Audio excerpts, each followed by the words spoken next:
Hello guys, welcome to our channel. నేను మీ anchor Teja. ప్రస్తుతం మనతో పాటు సీనియర్ జర్నలిస్ట్ జగదేవ్ గారు ఉన్నారు. నమస్తే సార్. సో రీసెంట్ గా పవన్ కళ్యాణ్ గారు అడవికి సంబంధించి ఒక ప్రెస్ మీట్ పెట్టడం జరిగింది, ముఖ్యంగా ఈ ఎర్రచందనం స్మగ్లర్స్ గురించి. అయితే ఆయన ఒక మాట అన్నారు, అంటే సినిమాల్లో, పాత సినిమాల్లో హీరోలు అడవిని రక్షించే విధంగా ఉండేవారు. ఉన్నాయి అలాంటి సినిమాలు, ఎన్టీఆర్ గారు చేసినవి కానీ, ఏఎన్ఆర్ గారు చేసినవి కానీ, అఫ్ కోర్స్ చిరంజీవి గారు చేసినవి. అలాంటి సినిమాలన్నీ కూడా అందులో అడవిని రక్షిస్తారన్నమాట, ఎలాంటివి తీసుకెళ్లకుండా. సో ఇప్పుడు సినిమాలు మాత్రం హీరోలే స్మగ్లింగ్ చేసే విధంగా ఉంటాయని అని చెప్పేసి అన్నారు. సో రీసెంట్గా తీసుకుంటే ఈ స్మగ్లింగ్ ఉన్న సినిమా పుష్ప, అల్లు అర్జున్ తీస్తున్నారు. అది ఆల్రెడీ మనకు తెలుసు ఎన్నికల సందర్భంలో ఏం జరిగింది. సో మరి ఇది ఇప్పుడు ఆయన అల్లు అర్జున్ గారిని ఉద్దేశించి అన్నారా, లేకపోతే ఎవరిని ఉద్దేశించి అన్నారో తెలీదు. ఇదైతే మాత్రం బయట బాగా వైరల్ అవుతుంది. దానికి సంబంధించి మీరు ఏం చెప్తారు? ఎప్పుడైతే హీరో బన్నీ గారు నంద్యాల వెళ్ళి సపోర్ట్ చేశారో, అది ఉద్దేశపూర్వకంగా సపోర్ట్ చేశారా, జస్ట్ ఫ్రెండ్లీగా వెళ్ళి సపోర్ట్ చేశారా, గత్యంతరం లేక సపోర్ట్ చేశారా, లేదా నేను సపోర్ట్ చేస్తే ఎవడైనా గెలిచేస్తాడు అనుకోని సపోర్ట్ చేశారా అనే ఇన్ని రకాల ప్రశ్నలు అయితే ఉత్పన్నం అవుతుంది.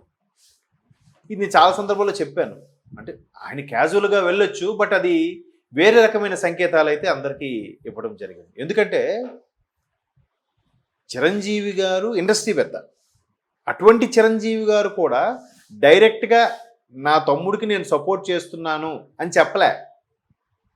పవన్ కళ్యాణ్ వచ్చి చిరంజీవి గారిని కలిశారు, కానీ చిరంజీవి గారిని పవన్ కళ్యాణ్ కలవలే ఎన్నికల ముందు. ఎందుకు? ఇండస్ట్రీ ఇంపాక్ట్, ఈయన వల్ల ఇండస్ట్రీ మొత్తానికి ఏమైనా ఇంపాక్ట్ అవ్వచ్చేమో. ఆల్రెడీ ఒకసారి ఇంపాక్ట్ అయింది, సినిమా టికెట్ల ధరలు తగ్గించేశారు.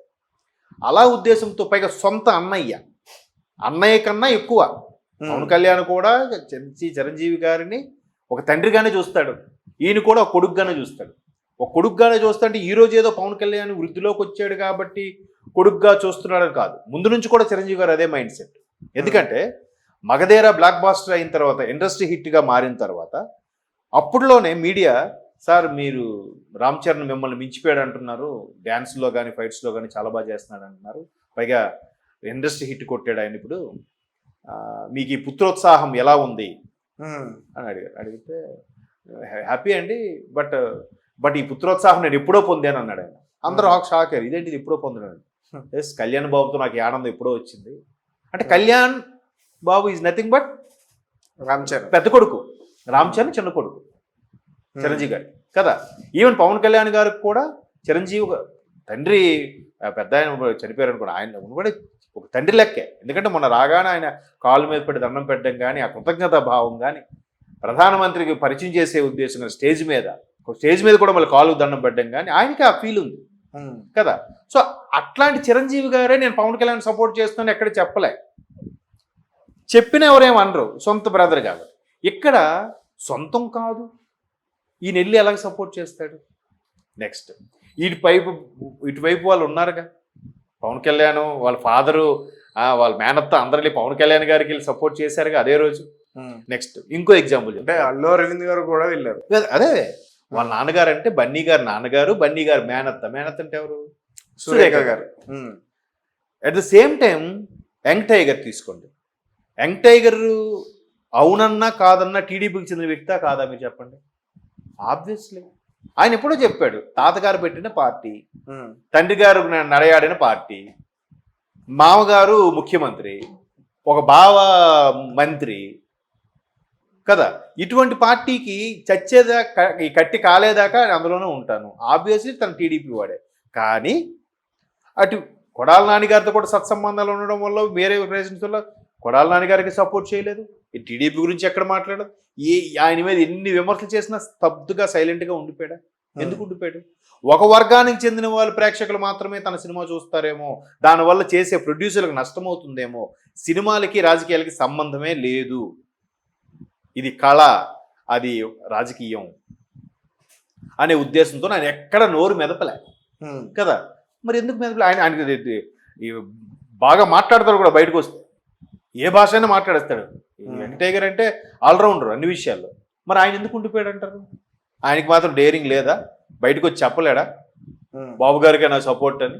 మరి అల్లు అర్జున్ గారు అదే అంటున్నాను. ఇప్పుడు అల్లు అర్జున్ గారు అలా చేయడం అనేది ఎంతవరకు కరెక్ట్ అనేది అందరికీ ప్రశ్న.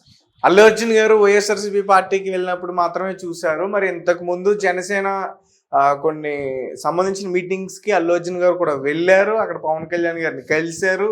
ఎందుకు సార్ నేనే డైరెక్ట్ గా చూశాను సార్. అవును. ఒకే వేదిక పైన ఉండడం జనసేన మీటింగ్ లోనే. నేనేమంటున్నాను అదే అంటున్నాను. మరి అలా కలిసిన వ్యక్తి వేరే పార్టీకి సపోర్ట్ చేస్తే అర్థం ఏంటి? వీళ్ళ నుంచి విభేదాలు అనేవి ఉండాలి, లేదా ఈ పార్టీ నచ్చక ఆ పార్టీలో ఏదో మొగ్గు చూపడం అవ్వండాలి. అవునా కదా? ఏమరై?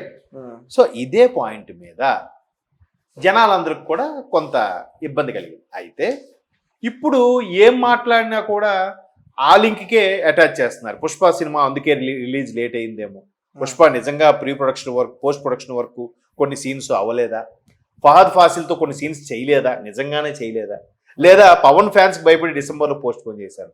ఇవాళ పవన్ కళ్యాణ్ మాట్లాడింది కూడా క్యాజువల్గా మాట్లాడు. ఎందుకంటే ఇంతకుముందు గరికపాటి వారు కూడా అన్నారుగా, అసలు స్మగ్లింగ్ చేసుకున్న హీరోగా చూపించడం ఏంటి, అసలు సినిమాలు ఎట్టిపోతున్నాయని చూడండి గరికపాటి వారు కూడా అన్నారు. మీకు గుర్తుందా? ఆయన చిరంజీవి గారిని కూడా మాట్లాడారు కదా.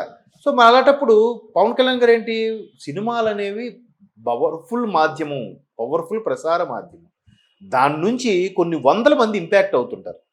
ఇప్పుడు రజనీకాంత్ గారు కూడా ఒకనొక పీక్ స్టేజ్లో సినిమాలు మానేస్తాను అనుకుంటే ఆయన యుఎస్లో ఉన్న సచ్చిదానంద ఆశ్రమంకి వెళ్తే ఆయన అక్కడ చెప్పారు స్వామీజీ, బాబు మేము కొన్ని వందల స్పీచ్లు, వందల సభలు ఇస్తే కానీ ఒక్కడ మారుతాడో లేదో తెలియదు, బట్ మీ ఫ్యాన్స్ స్టైల్గా ఒక మంచి మెసేజ్ ఇస్తే కనీసం 10 మంది మారుతారయ్యా, అలాంటి నువ్వు సినిమాలు మానొద్దు, నీ ఒప్పుకున్నంత వరకు చెయ్యని చెప్పారట. అప్పటి నుంచి మళ్ళీ ఆయన సినిమాలు చేయడం స్టార్ట్ చేశారు.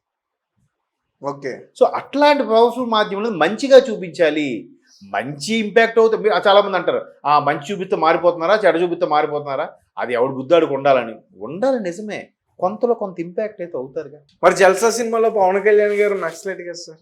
ఏది జల్సా సినిమాలో నక్సలైట్ అయినా ఏముంది అక్కడ ఏముంది?